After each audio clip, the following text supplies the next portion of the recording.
As I'm walking with climbers today, climbers and hikers to be fair, I'm sort of looking at, you know, and I've said, well, is that what you run up? Is that what you go up? And apparently that's not, so they're going to, as we go along, sort of say, oh, this is what we'd look for and this is what we'd climb, because I don't know.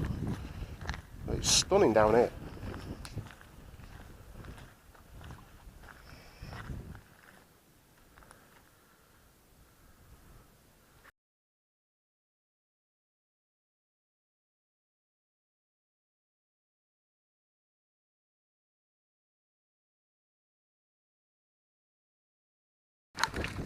So as we're walking along, I'm asking Sarah whether, you know, you sort of look at a rock and you have absolute 100% confidence that you can just sort of jump with all your might, even though the rock's wet, and you've got all this faith in your boots, and it'll stick there.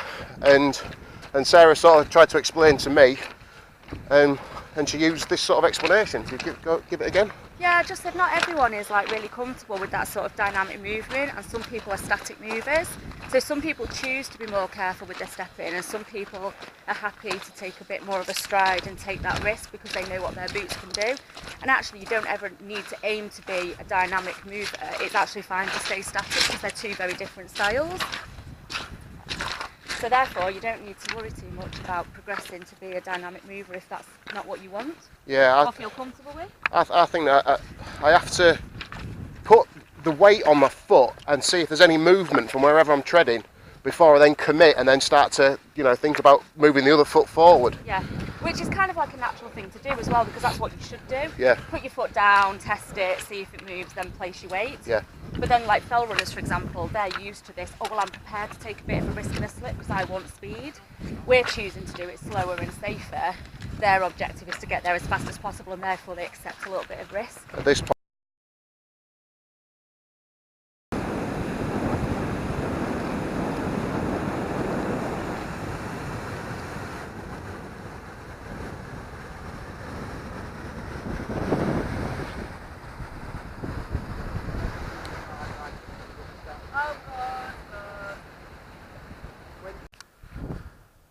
So somewhere here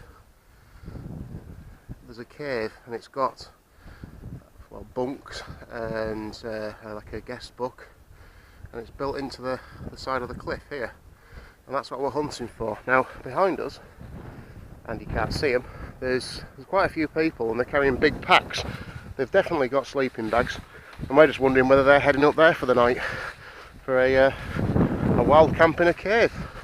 It's great to see kids out doing that with their family. It's really good, I like it.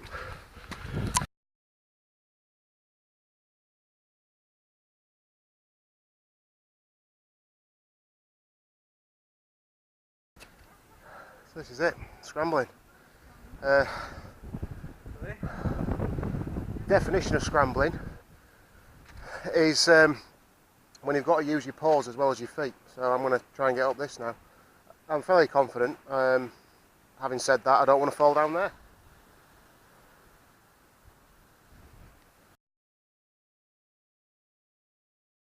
Wait. Right, Steve, this is where we're going to scramble up next. We're going to practice the techniques I've just shown you. Now we can see Marcus, who's just gone up this slightly harder ridge. So we're going to concentrate, Steve, on our footwork. Behind you, to your right. The missing dog. So we're going to concentrate on our footwork again, okay? Right.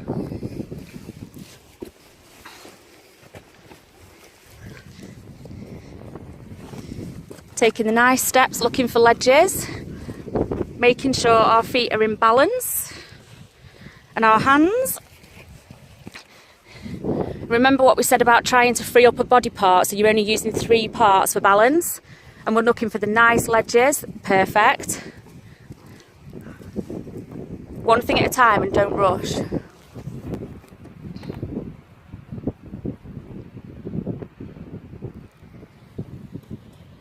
Doing awesome.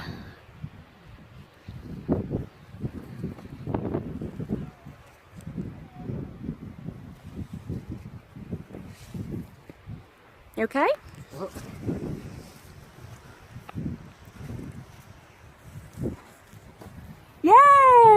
big smiles and he's not grumpy. Whoop whoop, he likes scrambling. Look at what you've just come up. And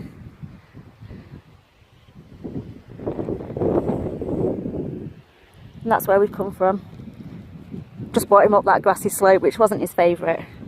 But the rock, is definitely going to be a natural.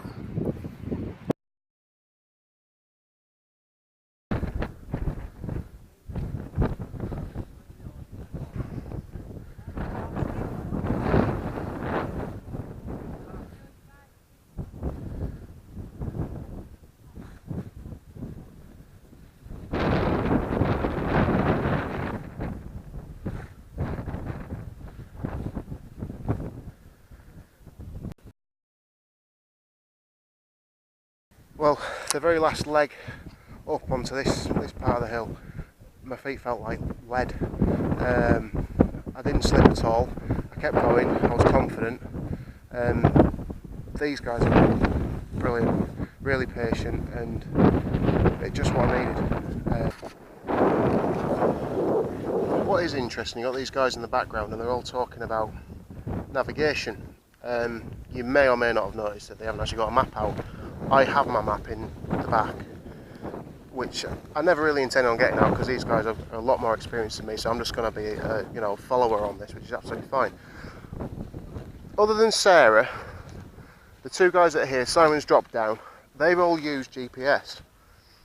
I don't use GPS. I have View Ranger, I have some maps on View Ranger, and I've got that OS Locate map, and I'm sure you can get, OS Locate app, and I'm sure you can put maps on that. But these guys are all relying on electrical devices.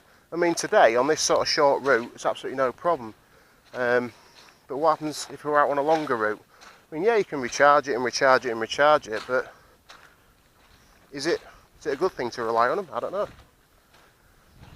This is our sort of descent down. There was a campsite, not the campsite that we're staying at, but we're hoping that we see a path just down here. Hoping, you see, we're being led by GPS and we don't know.